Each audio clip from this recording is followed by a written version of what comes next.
السلام علیکم ورحمۃ اللہ وبرکاتہ۔ انعام القرآن ٹرسٹ پاکستان بھر میں تعلیم قرآن عام کرنے کے لیے قرآن پاک سے متعلق ہر قسم کی چیز مفت فراہم کر رہا ہے۔ اللہ پاک قبول و منظور فرمائے، آمین ثم آمین۔ نحمده ونصلي ونسلم على اشرف الانبیاء والمرسلین، اما بعد فاعوذ باللہ السمیع العلیم من الشیطان الرجیم من حمزه ونفخه ونفثه۔ ان الصلاة كانت على المؤمنین کتابا موقوتا، اور یقیناً مومنین کے لیے نمازیں مقررہ اوقات میں فرض کی گئی ہیں۔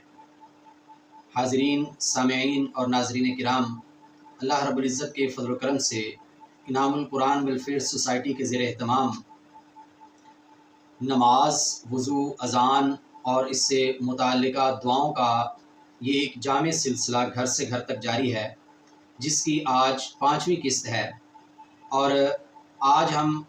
باقاعدہ طور پہ نماز کیسے شروع کی جاتی ہے اور اس کے اندر کیا پڑھتے ہیں،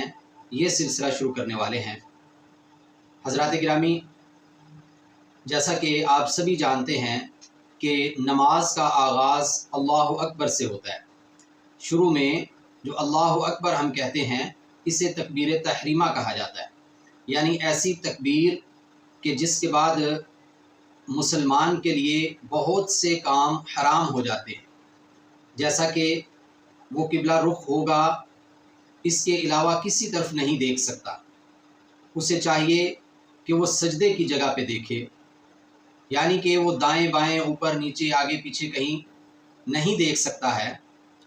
اور اسی طرح دوران نماز کچھ کھا پی نہیں سکتا۔ نماز میں جو چیزیں پڑھنا واجب ہیں یا مسنون ہیں، ان کے علاوہ کچھ بھی بول نہیں سکتا، پڑھ نہیں سکتا، کہہ نہیں سکتا۔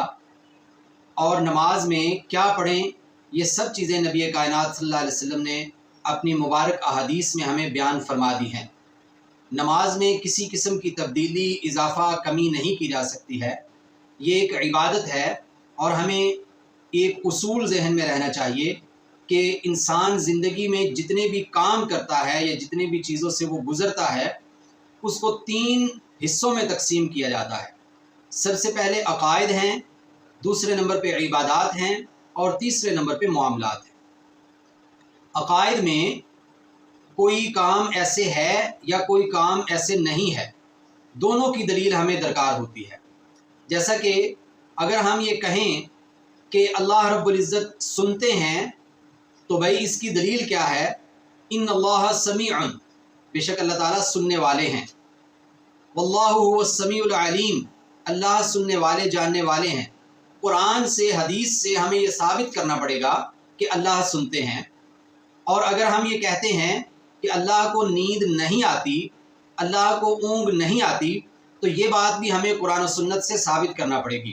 لا تأخذہ سنۃ ولا نوم، یعنی عقائد میں ہمیں کوئی چیز ثابت کرنے کے لیے یا کسی چیز کی نفی کرنے کے لیے دونوں کے دلائل ضروری ہوتے ہیں۔ لیکن عبادات میں صرف کسی چیز کو ثابت کرنے کی دلیل چاہیے۔ بھائی 5 نمازیں ہیں، تو اس کی دلیل کیا ہے؟ فجر کی نماز کے جو فرض ہے اس میں 2 رکعات ہیں، ظہر میں 4، عصر میں 4، مغرب میں 3، عشاء میں 4 فرض ہیں۔ تو اس کی دلیل کیا ہے؟ ہم نبی کائنات صلی اللہ علیہ وسلم کی مبارک حدیث بیان کریں گے، سنائیں گے، جو کہ تمام کتب حدیث کے اندر موجود ہے، کہ جس میں نبی کریم صلی اللہ علیہ وسلم یہ ساری وضاحت فرما رہے ہیں۔ یعنی عبادات میں ہمیں کسی چیز کو ثابت کرنے کی ضرورت ہے، کسی چیز کی نفی کرنے کے لیے ہمیں ضرورت نہیں ہے کہ کوئی ہم سے دلیل پوچھے۔ جب کوئی شخص یہ کہتا ہے کہ ظہر کے 5 فرض ہیں، تو ہم کہیں گے کہ ایسا نہیں ہے، تو وہ ہم سے دلیل طلب نہیں کر سکتا۔ البتہ ہم اس سے دلیل طلب کر سکتے ہیں، یعنی کہ ہم یہ کہیں گے کہ اگر آپ یہ کہہ رہے ہیں کہ 5 فرض ہیں، تو پھر آپ اس کی دلیل بیان کرو۔ جواب میں وہ یہ نہیں کہہ سکتا کہ بھائی 5 نہیں ہیں، آپ اس کی دلیل بیان کر دو، ایسا ہرگز نہیں ہے۔ بلکہ عبادات میں کسی چیز کو ثابت کرنے کے لیے دلیل چاہیے، نہ کہ کسی چیز کی نفی کرنے کے لیے۔ اور اسی وجہ سے بہت سے لوگوں کو غلط فہمی ہوئی، جو کہ بہت سی بدعات کی بنیاد بنی۔ اور تیسرا حصہ ہے معاملات کا۔ معاملات میں سب چیزیں جائز ہیں، البتہ کسی چیز کی اگر نفی کرنی ہے کہ یہ ناجائز ہے، تو اس کے لیے دلیل چاہیے، یعنی کہ عبادات کا الٹ ہے۔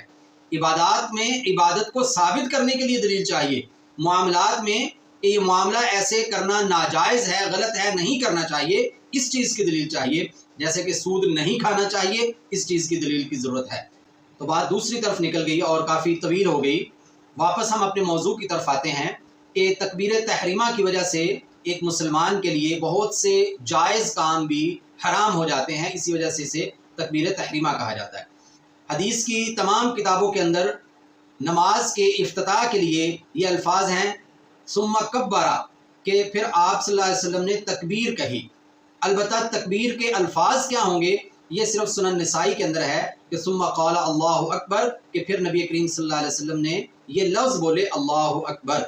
اور اللہ اکبر کہتے ہوئے ہمیں اپنے دونوں ہاتھ اپنے کندھوں تک یا اپنے کانوں کی لو تک جو ہے وہ اوپر اٹھانے چاہیے، اور ہاتھ اٹھانے کا جو طریقہ ہے وہ اس طرح ہے کہ ہمارے ہاتھ کی انگلیاں ایسے کھلی ہوئی بالکل نہ ہوں اور بالکل ایسے ساتھ جڑی ہوئی بند نہ ہوں، بلکہ جیسے نارمل حالات میں ہمارے ہاتھ کی انگلیاں معمولی سی کھلی ہوتی ہیں اسی پوزیشن میں ہم نے ہاتھ اٹھانے ہیں۔ دوسری چیز یہ ہے کہ ہمارے ہاتھوں کی جو ہتھیلیاں ہیں وہ قبلہ رخ ہونی چاہیے، اور تیسری بات یہ ہے کہ ہاتھ ایسے سیدھے اوپر کھلے ہوئے ہونے چاہیے، کہ بعض لوگ ایسے کر کے ان کو ٹیڑھا سا کیے ہوتے ہیں، بعض لوگ ہاتھوں کو ایسے آگے کی طرف کیے ہوتے ہیں، نہیں، بالکل قبلہ رخ ہونی چاہیے۔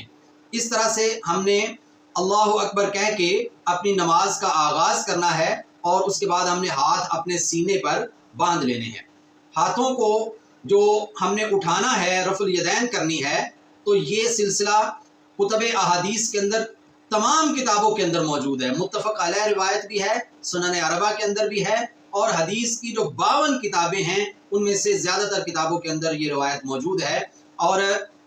جب ہم رفع الیدین کر لیں گے اس کے بعد ہم اپنے ہاتھوں کو اپنے سینے پر باندھیں گے، اور اس کے 3-4 طریقے ہیں۔ ایک تو یہ ہے کہ ہمارے ہاتھوں کی جو کلائیاں ہیں ہم ان کو آپس میں اس طرح سے ملائیں گے، اور اپنا جو بایاں ہاتھ ہے وہ دائیں جو ہماری کلائی ہے اس کے اوپر پھیلا دیں گے یا اس کو پکڑ لیں گے، اور اسی طرح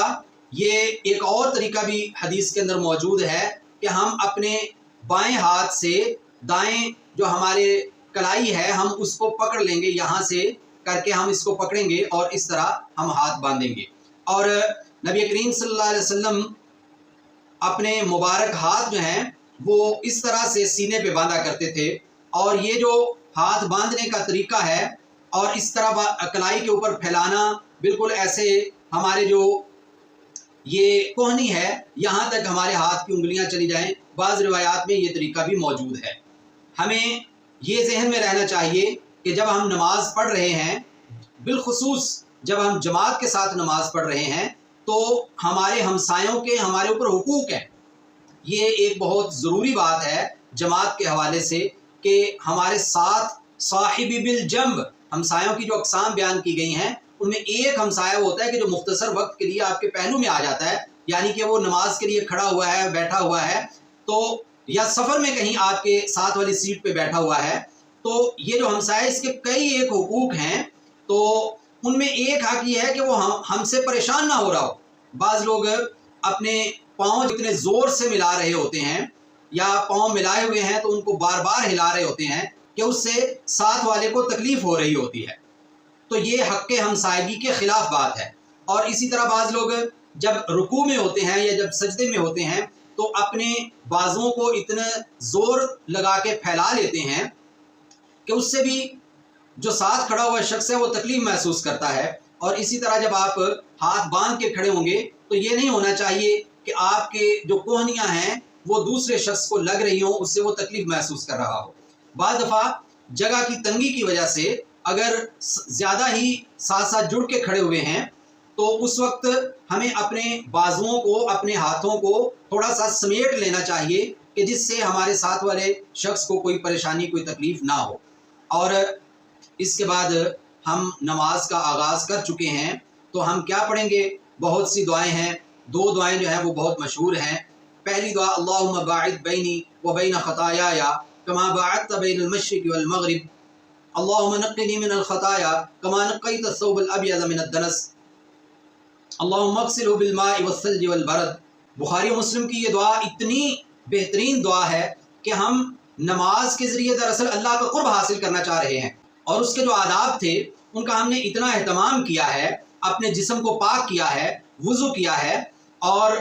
زیادہ تر مواقع پہ ہمیں چاہیے کہ ہم مسواک کریں، اور نبی کریم صلی اللہ علیہ وسلم نے یہاں تک ارشاد فرمایا کہ اگر مجھے اپنی امت پہ مشقت کا، سختی کا اندیشہ نہ ہوتا تو میں انہیں ہر نماز کے ساتھ مسواک کرنے کا حکم دیتا۔ یہاں پہ ضمناً ہمیں یہ بات بھی ذہن میں رہنی چاہیے کہ مسواک ہر وہ چیز ہے کہ جس کے ذریعے ہم اپنے منہ کو، اپنے دانتوں کو صاف کرتے ہیں۔ اس میں یہ ضرور ہے کہ جو کسی درخت کی مسواک ہے وہ زیادہ سنت کے قریب ہے، لیکن اگر کوئی برش کرتا ہے، پیسٹ کا استعمال کرتا ہے، منجن کا استعمال کرتا ہے تو وہ بھی مسواک ہے۔ ایسا نہیں ہے کہ اس کو ہم یہ کہیں کہ تم کوئی خلاف سنت عمل کر رہے ہو۔ دراصل مسواک کے 2 فوائد نبی کریم صلی اللہ علیہ وسلم نے بیان کیے ہیں، ان میں جو جسمانی اور ظاہری فائدہ ہے مطہرۃ للفم، کہ وہ منہ کو پاک کرتی ہے، منہ کو صاف کرنے والی چیز ہے۔ تو جو بھی چیز، چاہے وہ برش ہے، چاہے وہ پیسٹ ہے، چاہے وہ منجن ہے، کوئی ایسی چیز، کوئی لیکوڈ ہے جس کے ذریعے منہ کو پاک کیا جا سکتا ہے، وہ مسواک کے زمرے میں آئے گی۔ اور مسواک کا مقصد کیا ہے، اس کا روحانی فائدہ کیا ہے؟ مرضات للرب، کہ یہ رب کی رضا کے حصول کا ایک ذریعہ ہے۔ یہاں پہ ہمیں یہ بات بھی ذہن میں رکھنی چاہیے کہ مسواک کرنا اور یہ اہتمام کرنا کہ ہمارے منہ سے بدبو نہ آ رہی ہو، یہ بھی خاص طور سے مسجد کے آداب میں اور جماعت کے آداب میں شامل ہے، اور ساتھ جو کھڑے ہوئے لوگ ہیں ان کے جو ہمسائیگی کے حقوق ہیں ان میں یہ ایک بات شامل ہے، عمومی طور پہ معاشرے کے اندر بھی اور بالخصوص مسجد میں جماعت کے ساتھ شامل ہوتے ہوئے بھی، کہ کہیں وہ ہمارے منہ سے آنے والی بدبو کی وجہ سے پریشان نہ ہو رہے ہوں۔ بلکہ نبی کریم صلی اللہ علیہ وسلم نے کئی ایسی چیزیں، پیاز ہے، مولی ہے اور اس طرح کی چیزیں کہ جن کے کھانے سے منہ سے اسمیل آتی ہے، فرمایا کہ یہ کھا کے مسجد میں، کچی یہ چیزیں کھا کے مسجد میں نہ آیا کرے، اور اگر کسی نے یہ کھائی ہوئی ہے تو وہ اچھے طریقے سے منہ کو صاف کر کے آئے کہ جس سے ان کی اسمیل نہ آ رہی ہو۔ حضرات گرامی، یہ جو جماعت کے حوالے سے جو ایکسٹرنل چیزیں ہیں، جو کہ